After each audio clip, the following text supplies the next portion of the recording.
नमस्कार मित्रों, मैं हूं राकेश अचल और आज से आपके लोकप्रिय चैनल माई बाप का नाम बदल रहा है क्योंकि दुनिया बदल रही है। अब माई बाप की जगह आप मुझे चक्षुदर्शी नाम के इस चैनल पर देखेंगे। दरअसल माई बाप कुछ तकनीकी कारणों से नाम मुझे बदलना पड़ा, क्योंकि इस नाम से जब लोग चैनल मेरा सर्च कर रहे थे तो या तो उस पर भोजपुरी कुछ फिल्मों के गाने आ रहे थे या कुछ दीगर चीज़ें आ रही थीं, लेकिन चैनल नहीं आ रहा था। तो अब मैंने एक हमारा पंजीकृत शीर्षक था चक्षुदर्शी, उसको इस चैनल के नाम के रूप में इस्तेमाल करने का निश्चय किया है।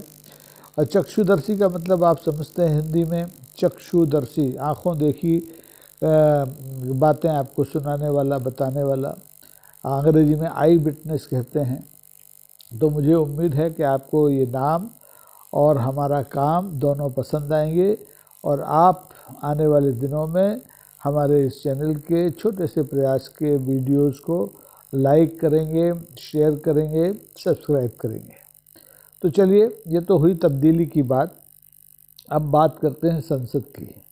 संसद का जो शीत सत्र था आज समाप्त हो गया, गर्माहट के साथ समाप्त हुआ। और वो गर्मा गर्मी काहे की रही, सरकारी कामकाज तो कुछ खास हुआ नहीं, लेकिन ये हुआ कि लोकसभा में प्रतिपक्ष के जो नेता हैं राहुल गांधी, उनके खिलाफ भारतीय जनता पार्टी के 3 सांसदों की शिकायत पर 5-7 धाराओं में आपराधिक प्रकरण दर्ज कर लिया गया है संसद मार्ग थाने में। जो संसद राहुल गांधी को झेल नहीं पाई, उस संसद के ही सदस्यों ने राहुल गांधी के खिलाफ संसद मार्ग थाने में मुकदमा दर्ज कराया है। ना हास्यास्पद बात, लेकिन मुझे बिल्कुल हंसी नहीं आती। मैं तो कहता हूँ बिल्कुल राहुल गांधी को भारतीय जनता पार्टी जिस रूप में देखना चाहती है वो रूप उसके सामने प्रकट, दुनिया के सामने प्रकट कर रही है। पहले भारतीय जनता पार्टी ने राहुल गांधी को, आपको याद है, पप्पू बनाने की कोशिश की। कितना पैसा खर्च किया, अपार धनराशि राहुल को पप्पू घोषित करने पर खर्च की गई और राहुल पप्पू लगने लगे लोगों को। भाई जब आप एक ही चीज़ को 100 बार कहेंगे, झूठ हो या सच हो, तो लोगों को लगने लगेगा कि भाई जो सरकार कह रही है, जो सरकारी पार्टी कह रही है वो सही है। तो राहुल को लोगों ने पप्पू समझा, लेकिन इस पप्पू ने 2 बार देशव्यापी जो यात्राएं, पद यात्राएं करके, भारत जोड़ो यात्राएं करके, वो पप्पू की छवि जो बनाई गई थी सरकार और सरकारी पार्टी की ओर से, उसको समाप्त कर दिया। आम चुनाव में भारतीय जनता पार्टी का जो अश्वमेध का घोड़ा दौड़ रहा था विजय का, जिसको 400 अंक पार करने थे लोकसभा की सदस्यों की सूची के, उसको 240 पर ठहरा दिया। तो भारतीय जनता पार्टी बहुत घबरा गई। घबरा इसलिए गई कि भारतीय जनता पार्टी के अश्वमेध यज्ञ में बाधा डालने वाले राहुल गांधी के नेतृत्व में ही इस देश में INDIA, इंडिया गठबंधन बना, जिसे चिढ़ करके भारतीय जनता पार्टी के नेता, हमारे देश के माननीय प्रधानमंत्री, गृह मंत्री सब मिलकर इंडी गठबंधन कहते हैं।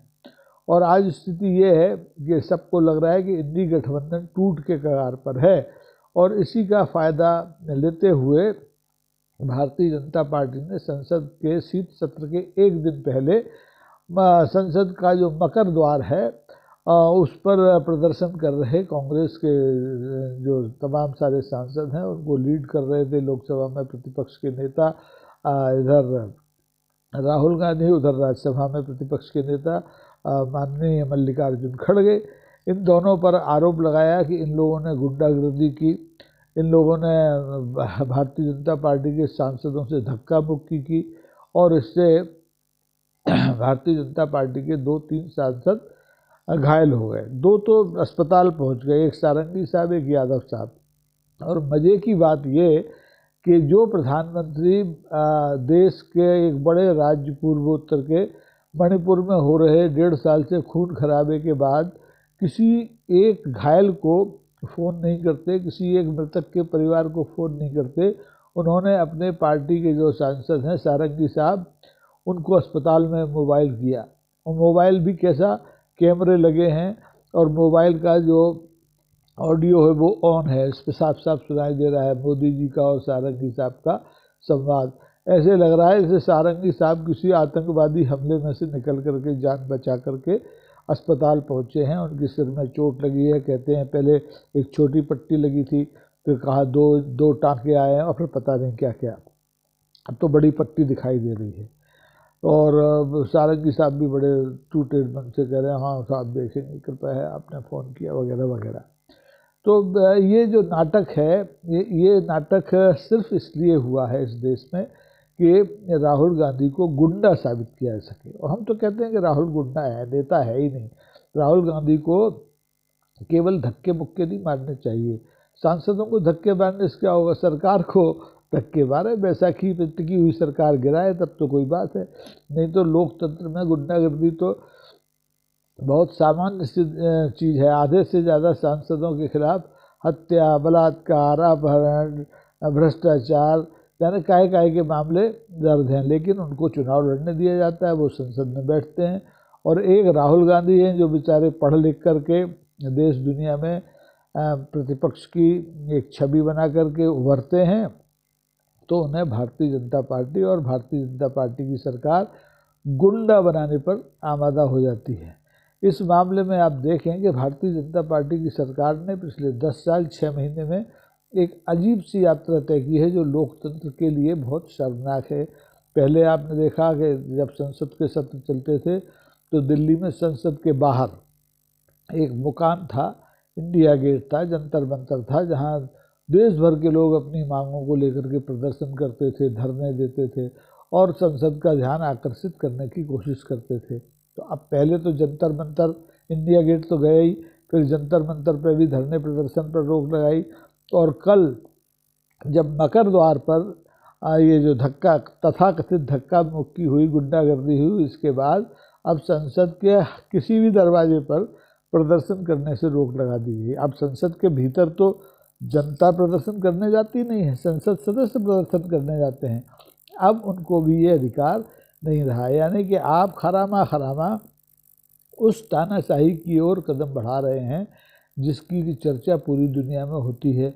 आप उस इमरजेंसी 1974-75 वाली को कोसते हैं, लेकिन इस अघोषित इमरजेंसी के बारे में कोई बात नहीं करते। अब मुझे लगता है कि आज संसद का सत्र समाप्त हो गया और जो विधेयक पारित होंगे थे वो पारित हुए नहीं हुए, कुछ जेपीसी को चले गए। लेकिन अब राहुल गांधी को जेल की यात्रा कराने की तैयारी की जाएगी ताकि वो उनको समझ में आ जाए कि देखो भाई, नेतागिरी करना अलग चीज़ है, लेकिन भारतीय जनता पार्टी के से और उसके सांसदों से टकराना अलग चीज़ है। पहले एक बार आपको याद है भारतीय जनता पार्टी एक मामले में ऐसे मोदी के बारे में राहुल गांधी ने कोई टिप्पणी की थी तो उनकी संसद सदस्यता छीन ली गई थी। बड़ी मुश्किल से माननीय सुप्रीम कोर्ट के हस्तक्षेप के बाद वो सदस्यता वापस मिली, बंगला खाली करा लिया गया था। और अब जबकि राहुल गांधी अकेले नहीं, उपचुनाव अभी एक हुआ तो उनकी बहन प्रियंका वाड्रा भी चुन करके लोकसभा में आ गई और जिस ढंग से उन्होंने भारतीय जनता पार्टी को बेनकाब करने की कोशिश की, भारतीय जनता पार्टी की सरकार को बेनकाब करने की कोशिश की, संविधान पर जिस तरीके से सरकार को घेरा और बताया कि सरकार ने कैसे कैसे समाज के तमाम वर्गों के अंगूठे काट लिए, तो इन सबसे खींची हुई सरकार ने अब ये तय कर लिया है कि सारा ध्यान, सारा संसाधन, सारा पैसा खर्च किया जाएगा राहुल गांधी को गुंडा साबित करने पर। अब राहुल गुंडे हैं या नहीं हैं ये इस देश की जनता जानती है, और गुंडे कौन है उनको भी पहचानती है, गुंडे कौन नहीं है उनको भी पहचानती है, और किन लोगों को गुंडा बनाया जा रहा है ये भी वो देख रही है। तो अब आप देखेंगे कि हाल फिलहाल तो कोई चुनाव है नहीं, फरवरी में चुनाव होगा, 1-1.5-2 महीने बाद दिल्ली में, तब उस समय ये एक पहला टेस्ट लगेगा गुंडागर्दी के ऊपर। जनता तय करेगी कि कौन गुंडा है कौन गुंडा नहीं है। और फिर आने वाले दिनों में जब भी विधान